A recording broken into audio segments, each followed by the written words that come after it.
வணக்கம் நண்பர்களே. இப்போ பார்த்தீங்கன்னா நான் வந்து ரப்பிங் பண்ணிட்டு இருக்கிறேன். ஆக்சுவலி வந்து இந்த வண்டிக்கு பார்த்தீங்கன்னா ரப்பிங் பாலிஷ் பண்ணிட்டு இருக்குது. கஸ்டமருக்கு நான் முதல்ல சொல்லியிருந்தேன்.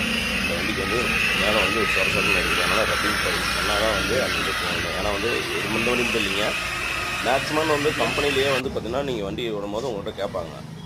கம்பெனி சர்வீஸ் பண்ணும்போது வண்டிக்கு இப்போ ரப்பிங் பாலிஷ் பண்ணணுமா, இல்லை டஃபான் கோட்டிங் பண்ணணுமா அப்படின்னு இந்த மாதிரி ரப்பிங் பாலிஷ் பண்ணும்போது பெயிண்ட்டுக்கு மேலே இருக்கிற கிளியருக்கு வந்து பாதுகாப்பு. ரெண்டாவது எவ்வளோ தான் வந்து இதை வண்டி வெயில் மழையில் என்ன இருந்தாலும் சரி, அது வந்து மேலே கிளியருக்கு வந்து கோட்டிங் மாதிரி போடுறது உங்களுக்கு பண்ணும்போது நல்லா தெரியும் தான். அந்த கிளாரிட்டிங்கெலாம் படிச்சுன்னு தெரியும். ரெண்டாவது வண்டி மண் எதுவும் சின்னதாக ஏதோ க்ராச்சஸ் படுது, வண்டி எதை படுது, ஏதோ ஒரு பொருள் படுறது கூட மேலே அந்தளவுக்கு க்ராச்சஸ் ஆகாது.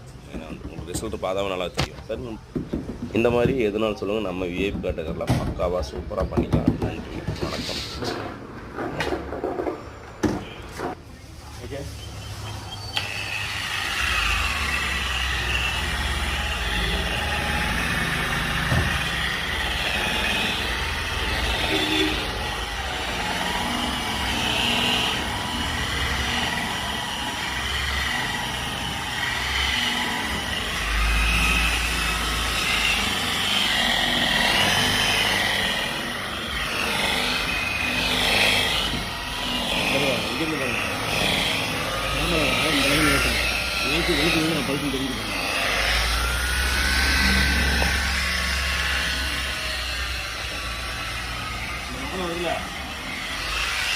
மொபைல் கூட அப்படியே படுத்துன்னு